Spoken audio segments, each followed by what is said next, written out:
Oi, gente, bem-vindos ao nosso canal. Seguindo o nosso módulo de emagrecimento saudável, hoje eu vou falar um pouquinho sobre como a gente consegue reduzir, como a gente consegue fazer o nosso balanço negativo mexendo na periodicidade da alimentação. Tendo interesse nesse assunto, fica com a gente.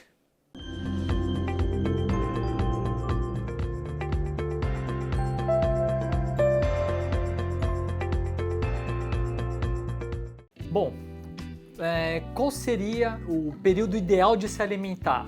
Né? Essa também é uma pergunta muito comum aqui no consultório. Né? Tem gente que fala, pô, doutor, tenho muita dúvida, né? Já passei em vários profissionais, e eu já ouvi a história que tem que comer de 3 em 3 horas. Né? Ou eu já ouvi a história que o jejum intermitente é a melhor. Ou tem gente que fala, não, tem que comer só quando tem fome. Então, o que é o certo? Né?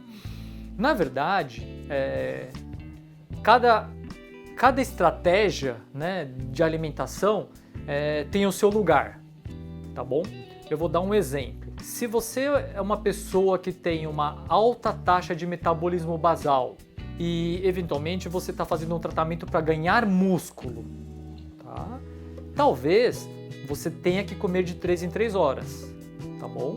Agora, se você é uma pessoa que está querendo perder peso de forma saudável, talvez você não tenha a obrigatoriedade de estar comendo de 3 em 3 horas, tá bom? Então, cada caso tem que ser avaliado individualmente entre o médico e o paciente, entre o nutricionista e o paciente. Não existe uma dieta que é padrão para todo mundo. Cada período de alimentação, cada forma de você se alimentar durante o dia tem as suas vantagens e desvantagens. Ponto final, tá bom? Agora, uma estratégia que eu queria te falar aqui, né, que ela é cada vez mais comentada, é o tal do jejum intermitente, tá bom? Ele é bom, ele não é bom, ele faz bem, não faz bem, ele ajuda a emagrecer ou não ajuda a emagrecer, tá?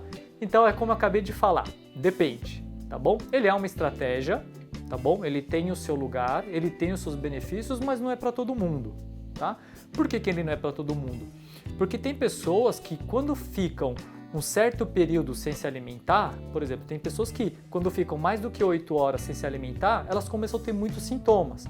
Dor de cabeça, tontura, mal-estar geral, começa a ter grande queda de disposição, né? Então elas não conseguem mais trabalhar, não conseguem mais fazer atividade física, começam a ter alteração de humor e assim por diante. Então, para essa pessoa, infelizmente, ela não vai conseguir fazer o jejum intermitente. Né? Ela vai ter que ter alguma outra estratégia, né? Talvez ela tenha que mexer na quantidade e na qualidade, mas não vai poder mexer no período de alimentação. Né? Como eu falei nos vídeos passados, ela mexe na quantidade e na qualidade, mas não no período. Tá bom? Agora, para essas outras pessoas que conseguem ficar 10, 12, 16 horas sem se alimentar, o jejum intermitente é sim uma boa estratégia. Tá? Por quê? Como eu falei em vídeos passados, o nosso estômago ele é um órgão elástico, mas ele tem um limite. Se você está acostumado, né, a comer durante o dia inteiro, né, o seu estômago está acostumado a fazer 3 refeições de 400 gramas por dia, né, então você está comendo 1,2 quilogramas por dia de alimento, então você come 400 gramas por alimento, é porque o seu estômago está acostumado a estar consumindo 400 gramas por alimento, tá bom? Se de repente você consegue ficar um período longo sem comer e vai fazer uma refeição só por dia, por mais que você consiga forçar a alimentação e tenta dilatar o estômago total, imagina que está cabendo 800 gramas. Então você já está reduzindo de 1,2 kg para 800 gramas, tá bom? Então você já está comendo em menor quantidade. E daí, se nessa menor quantidade você não alterar muito a qualidade, né, você até conseguir manter as mesmas qualidades de comida que você está digerindo, então você está reduzindo a caloria total do dia. Então, fatalmente, em algum momento você vai estar perdendo peso, tá bom? Agora, uma das grandes dificuldades do jejum intermitente é o que eu tinha falado anterior. As pessoas que ficam muito tempo sem se alimentar, eventualmente elas começam a perder performance. E algo que é importante na perda de peso saudável é a atividade física, né? Como eu falei em vídeos passados, o músculo ele é um órgão que ele precisa ser estimulado para ele se manter saudável ou para ele crescer. E quanto maior o músculo, maior o metabolismo. Então, se você fica muito tempo sem comer e você perde rendimento muscular, eventualmente você até consegue ir para academia, fazer treino, ou você consegue fazer a sua atividade física na sua própria residência, mas você faz uma atividade física de baixa qualidade, né? Que não consegue tirar o seu músculo da zona de conforto. Então, ele passa a ser uma atividade física que não vai fazer o seu músculo evoluir, né? No máximo ele vai manter, tá? Então, isso passa a não ser tão interessante. Então, dependendo de cada caso, às vezes o jejum intermitente não é interessante nesse aspecto, tá?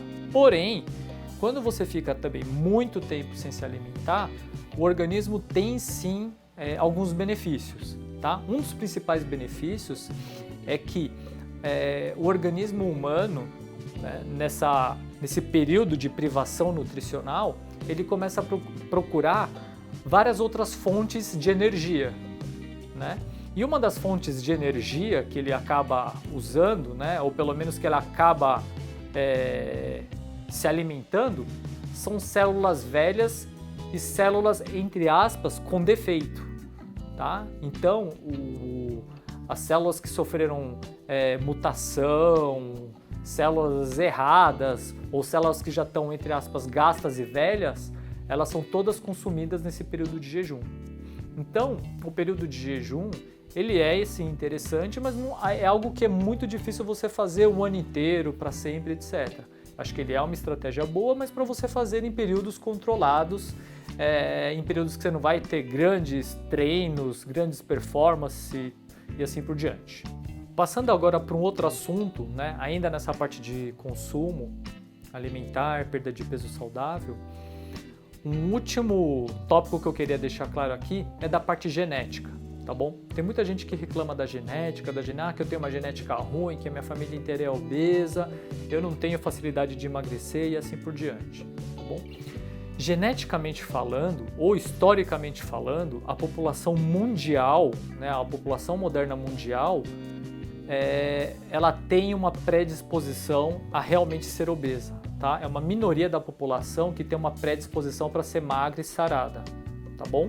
Porque historicamente falando, a maior parte da história da humanidade é de privação de alimentos, tá bom?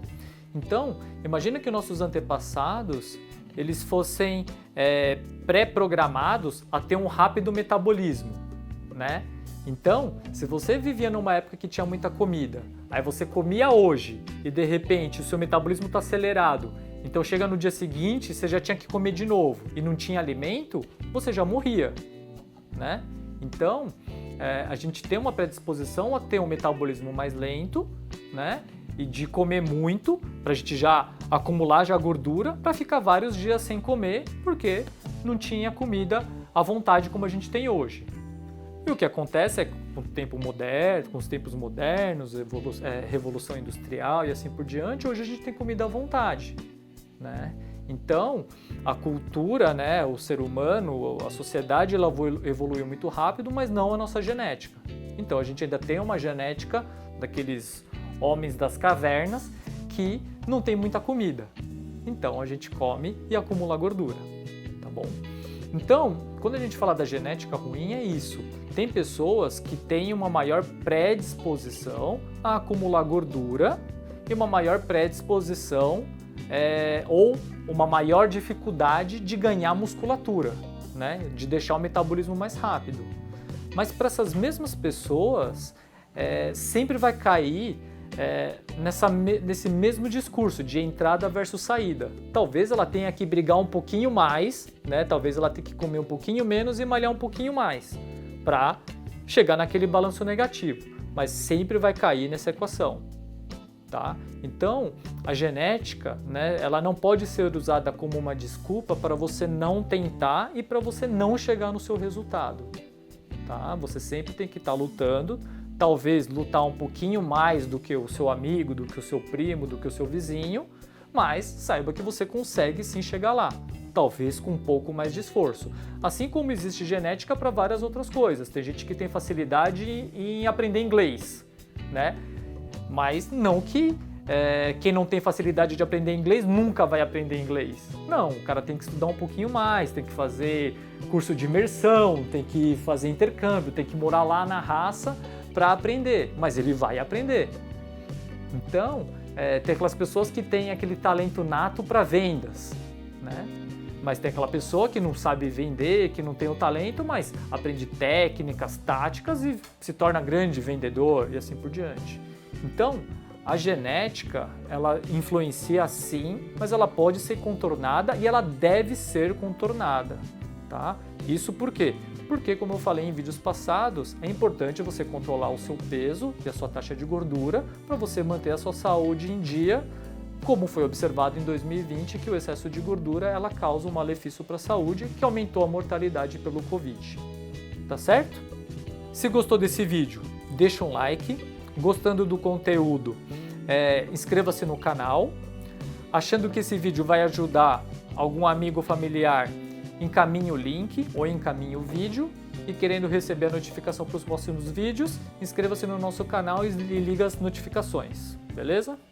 Até a próxima!